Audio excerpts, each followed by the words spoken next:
Assalamualaikum guys, bagaimana kabarnya hari ini? Semoga kalian semua dalam keadaan sehat sentosa sejahtera. Kisah sukses tentang miliarder yang berhasil memupuk kesuksesan dari nol seringkali terselip motivasi untuk diterapkan dalam kehidupan kita. Menikmati kekayaan dari hasil kerja keras di masa tua mungkin itu menjadi impian setiap orang. Mereka berlomba-lomba untuk mendapatkan kekayaan, dan berakhir menjadi sombong. Sebagian dari mereka menghabiskan banyak uang untuk membeli mobil, emas, kapal, dan berinvestasi dalam bisnis. Orang-orang kaya ini membeli aset duniawi untuk memuaskan hasrat mereka, dan tentu saja mendapatkan pengakuan dari berbagai penghargaan dunia jika mereka adalah orang-orang sukses yang layak jadi inspirasi. Akan tetapi, kisah berbeda datang dari miliarder asal Arab Saudi bernama Sulaiman bin Abdul Aziz Al-Rajhi yang rela miskin asal bisa bersedekah. Pengusaha sukses Arab itu memilih untuk jatuh miskin lagi dengan menyumbangkan hartanya, baik dalam bentuk uang, saham maupun properti untuk beramal. Lalu siapa sebenarnya Sulaiman Al-Rajhi dan bagaimana dia bisa kaya raya dan menyumbangkan banyak hartanya? Sulaiman Al-Rajhi mempunyai nama lengkap Sheikh Sulaiman bin Abdulaziz Al-Rajhi. Ia lahir di Al-Bukairiyah, Provinsi Al-Qasim, Arab Saudi pada 30 November 1928. Dengan kata lain, ia kini sudah berusia 94 tahun. Kisah Sulaiman Al-Rajhi terbilang tak biasa. Berawal dari hidup yang pas-pasan, ia bekerja keras mengumpulkan harta dan menjadi kaya raya. Namun, kekayaannya itu bukan untuk dinikmatinya sendiri. Harta itu kemudian ia bagi-bagikan hingga akhirnya ia jatuh miskin lagi. Ia sudah harus bekerja sebagai porter di pasar Al-Hadra Riyadh meski baru berusia 9 tahun. Di usianya yang masih hijau, ia harus mondar-mandir membawa barang belanjaan untuk pembeli di pasar tersebut. Kemudian pada saat usianya menginjak 12 tahun, Al-Rajhi harus bekerja sebagai pengumpul kurma dengan bayaran tak lebih dari 6 rial per bulan. Kondisi hidup yang demikian membuatnya juga tidak jarang harus tidur beralas kerikil di tempat kerja. Tak hanya itu, karena kondisi tersebut ia sering tidur dengan mengenakan pakaian yang ia kenakan saat bekerja. Pada satu titik, Al-Rajhi juga pernah bekerja sebagai juru masak di salah satu hotel di Riyadh dan pelayan di salah satu perusahaan kontraktor Saudi dengan bayaran 60 rial sebulan. Setelah mempunyai tabungan dari hasil jerih payahnya, Al-Rajhi banting setir menjadi pedagang grosir minyak tanah impor. Ia kemudian membuka toko kelontong sendiri untuk melancarkan bisnisnya. Namun, itu tak berlangsung lama. Pada saat berusia 15 tahun, ia memutuskan untuk menjual tokonya. Langkah tersebut dilakukan terkait keputusannya untuk menikah. Ia memerlukan banyak uang untuk biaya pernikahan sehingga harus menjual tokonya dan menguras tabungannya. Usai menikah, Sulaiman bekerja di perusahaan penukaran uang milik saudaranya Saleh Al-Rajhi. Kolaborasi Al-Rajhi dan saudaranya itu membuahkan hasil gemilang. Berkat kerja sama mereka berdua, usaha jasa penukaran uang berkembang pesat. Mereka memutuskan untuk membuka cabang baru demi menopang perkembangan usaha tersebut. Namun, perkembangan itu tak lantas membuat Al-Rajhi berpuas diri. Pada 1970, Al-Rajhi memutuskan untuk mencari tantangan baru, berpisah dengan saudaranya dan kemudian membuka perusahaan penukaran uang sendiri.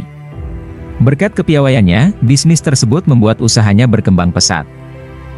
Hanya dalam waktu singkat, ia berhasil mengembangkan usaha penukaran uang yang dikembangkannya menjadi 30 cabang yang tersebar di seluruh Arab Saudi. Bahkan, ia berhasil melebarkan sayap usahanya ke beberapa negara Arab, seperti Mesir dan Lebanon.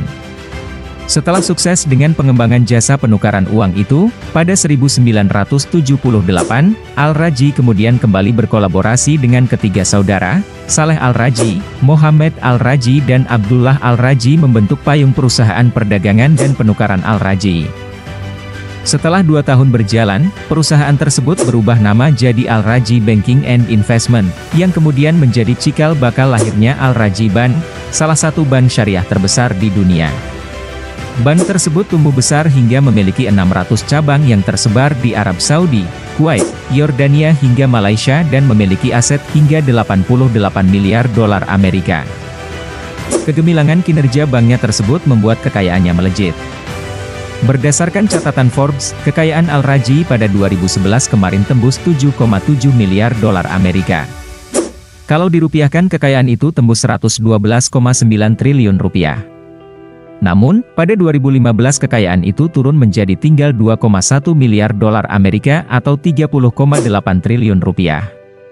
Penurunan kekayaan terjadi setelah 2011 lalu. Al-Rajhi menyatakan komitmennya untuk menyumbangkan sebagian besar kekayaannya untuk amal, mendanai upaya pengentasan kelaparan dan pendidikan di Arab Saudi.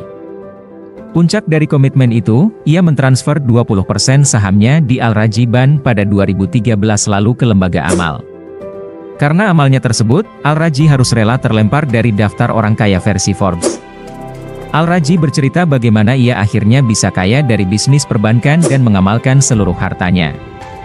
Ia mengatakan usaha jasa penukaran uang yang pernah dilakoninya bersama dengan saudaranya merupakan godaan terjun ke bisnis tersebut.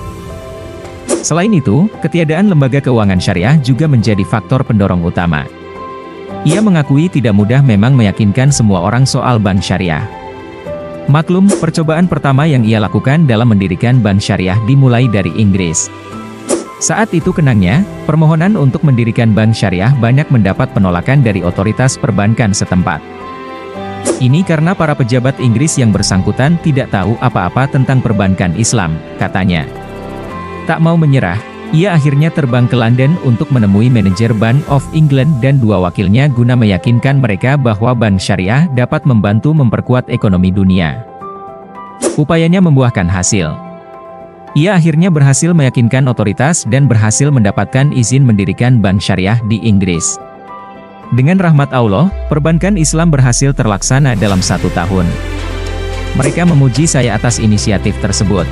Kami mulai mengimplementasikan proyek secara agresif dan itu dalam bentuk Bank Al-Rajhi seperti yang Anda lihat sekarang, ungkapnya. Kesuksesan di sektor perbankan tak membuat Al-Rajhi berpuas diri. Ia melebarkan usaha ke sektor perunggasan dengan mendirikan Al-Wataniya Poultry.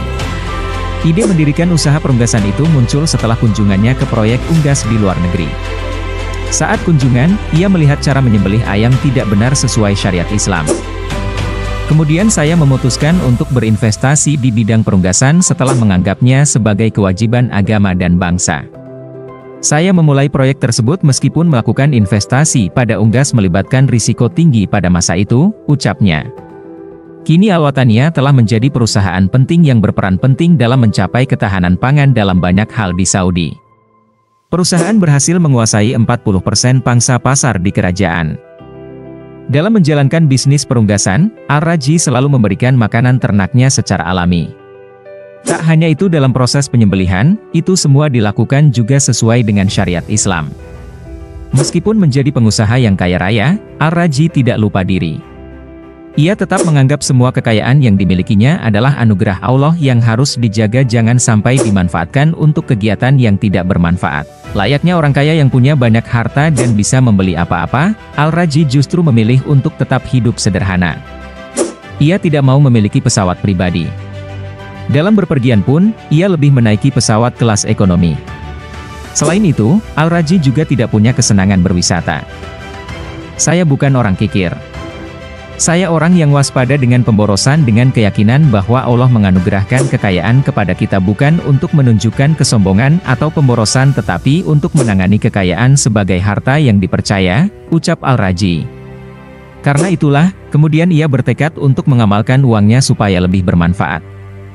Karena keyakinan agama yang kuat itu juga, Al-Rajhi selalu memegang prinsip hidupnya dengan kuat. Meskipun itu harus berhadapan dengan pemerintah Arab. Ia bercerita suatu hari pernah mendapat undangan konferensi investasi dari pemerintah Arab. Di sela-sela konferensi, ia diundang ke jamuan makan malam. Namun, saat datang ke acara makan malam itu ternyata ada hiburan yang bertentangan dengan agamanya. Saya segera keluar dari tempat itu dan Abdul Aziz Al-Gorair juga bergabung dengan saya. Segera menteri yang berkuasa penuh mendatangi kami dan bertanya. Kami menjelaskan kepadanya bahwa hiburan yang ditampilkan bertentangan dengan tradisi Islam kami. Jadi dia memberitahu kami bahwa pesta rekreasi akan dibatalkan. Ketika mereka membatalkan pesta itu, kami ikut serta dalam makan malam, ucapnya. Namun, ia tak merinci hiburan apa yang dimaksudnya tersebut. Bagaimana menurutmu? Apakah kamu ingin seperti Sulaiman Al-Rajhi? Kami doakan semoga rezeki teman-teman semua lancar dan dijauhi dari sifat sombong dan kikir. Sampai jumpa di video berikutnya. Jangan lupa like, comment, and subscribe. Kami sangat menghargai dan mengapresiasi teman-teman yang sudah menonton video sampai akhir. Bye-bye.